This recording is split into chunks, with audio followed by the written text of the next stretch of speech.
Discovery of sea route to India, Bharat आने के जल मार्ग की खोज। अब हम देखते हैं कि यूरोपियंस के द्वारा भारत आने का जो नया समुद्री रास्ता था, उसकी खोज किस तरह से की गई थी। कई सारे लोगों ने भारत आने का समुद्री रास्ता ढूंढने की कोशिश की थी और अंत में वे किस तरह से सफल होते हैं, वो हम यहाँ पर देखते हैं। With the inspiration, encouragement and economic help from the Portuguese King Prince Henry, some brave people began efforts to discover new sea route.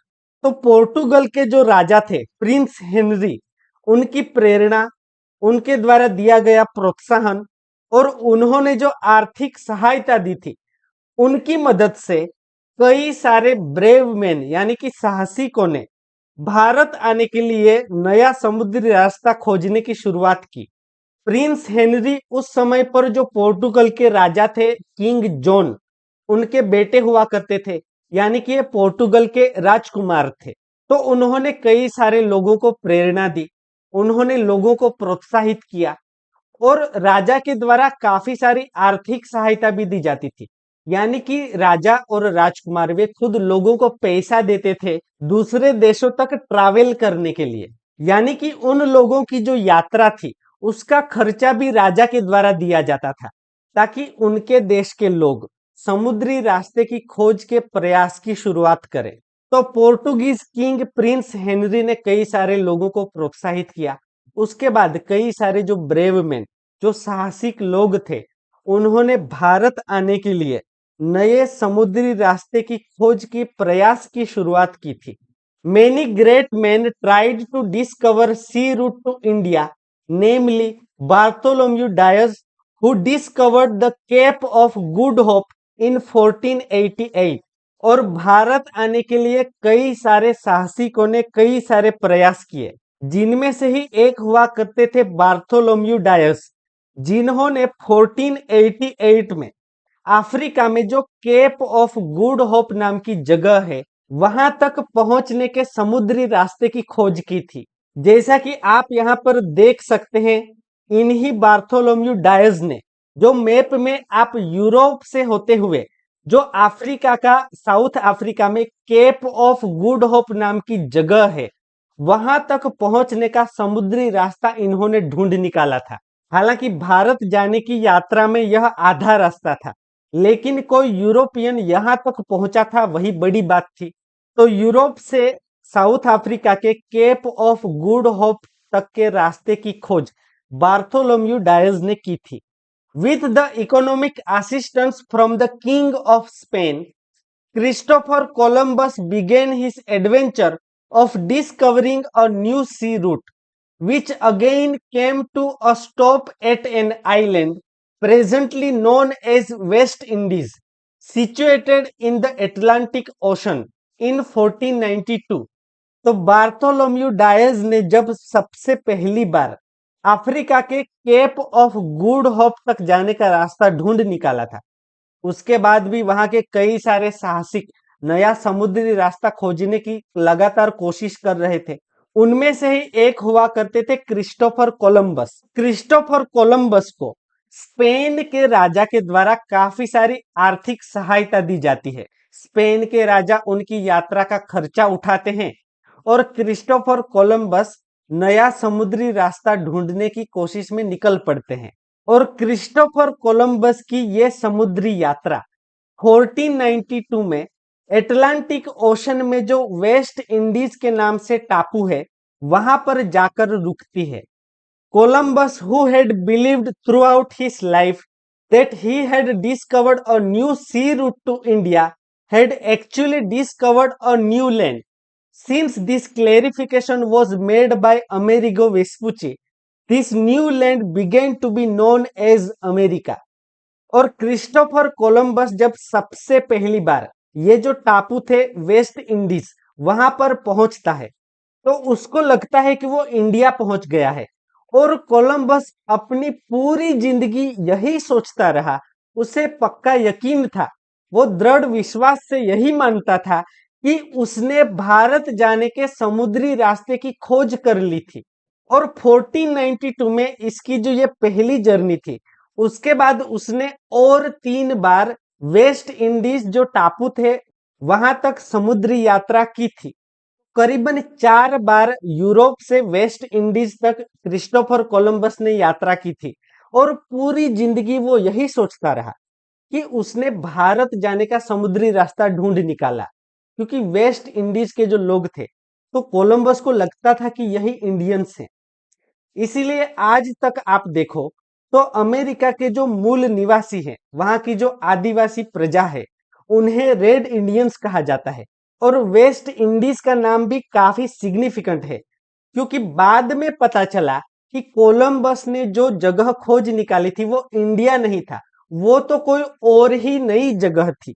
और उसके कुछ सालों बाद जब यूरोपियंस एक्चुअली में इंडिया पहुंचते हैं, तो उन्होंने हमारा जो देश है इंडिया, यहाँ पर व्यापार करने के लिए ईस्ट इंडिया के नाम से कंपनी बनाई। और जिन टापुओं पे कोलंबस पहुंचा था, उन टापुओं को उन्होंने नाम दे दिया था वेस्ट इंडीज। इस तरह से क्रिस्टोफर कोलंबस ने एक्सीडेंटली एक नए ही प्रदेश की खोज कर दी थी। हालांकि उसकी ये खोज भी काफी मायने रखती है, क्योंकि ये जो कॉन्टिनेंट था वहां तक जाने का भी यूरोपियंस को रास्ता मिल चुका था। और बाद में जाकर एक जो इटालियन साहसिक थे, अमेरिगो वेस्पुची, उन्होंने क्लेरिफिकेशन किया कि क्रिस्टोफर कोलंबस जिस जगह पर पहुंचा है वो एक्चुअली में इंडिया नहीं है, वो कोई और ही नया प्रदेश है। तो क्योंकि अमेरिगो वेस्पुची ने इसका क्लेरिफिकेशन दिया, जिसकी वजह से उस प्रदेश का नाम उनके नाम से, अमेरिका के नाम से जाना जाता है। इसीलिए आज भी आप देखो तो क्रिस्टोफर कोलंबस का नाम हमें वहां पर देखने को मिलता है कि जिन्होंने यूरोप से अमेरिका जाने के समुद्री रास्ते की खोज की थी। Portuguese sailor Vasco da Gama discovered the sea route to India in 1498। और 1498 में सबसे पहली बार पोर्टुगल के सेलर वास्को द गामा ने भारत आने का नया समुद्री रास्ता ढूंढ निकाला। तो नए समुद्री रास्ते से यूरोप से भारत तक पहुंचने वाला वास्को द गामा सबसे पहला व्यक्ति था। तो पहले ही क्योंकि बार्थोलोम्यू डायज ने साउथ अफ्रीका में केप ऑफ गुड होप तक जाने का रास्ता ढूंढ निकाला था, तो वास्को द गामा अफ्रीका में केप ऑफ गुड होप तक तो पहुंच गया था। तो वहां से आगे जाने का जब वो रास्ता ढूंढ रहा था, तो वहां पर उसको एक गुजराती, एक भारतीय व्यापारी मिलता है। और उसी व्यापारी के जहाजी बेड़े के साथ चलते हुए वास्को द गामा फाइनली 1498 में भारत में पहुंच जाता है। When he reached Calicut in the western coast of India, he was welcomed by the then King Zamorin and allowed to carry out business there. और वास्को द गामा सबसे पहले भारत में Calicut port पे पहुंचता है। और केलिकट के रीजन में उस समय पर किंग जामोरिन का शासन हुआ करता था। जैसा कि आप यहाँ पर मैप में देख सकते हैं, जो केलिकट है वो इंडिया के वेस्टर्न कोस्ट में है, यानी कि भारत में जो पश्चिम का समुद्री किनारा है, तो इसी वेस्टर्न कोस्ट पे जो केलिकट पोर्ट है वहां पर वास्को द गामा सबसे पहले पहुंचता है। और उस समय पर केलिकट में किंग जामोरिन का शासन हुआ करता था। और केलिकट के राजा जामोरिन यानी कि सामुद्रिक ने वास्को द गामा को वहां पर व्यापार करने की परमिशन दी थी। जिसके बाद वास्को द गामा भारत में यहाँ के मसाले, मसलिन, सिल्क क्लॉथ, इस तरह की कई सारी चीजें खरीदता है और इंडिया से यूरोप में ले जाकर उन चीजों को बेचता है। Thus, this is considered as an important event in the world, as this opened the doors for other Europeans to come to India.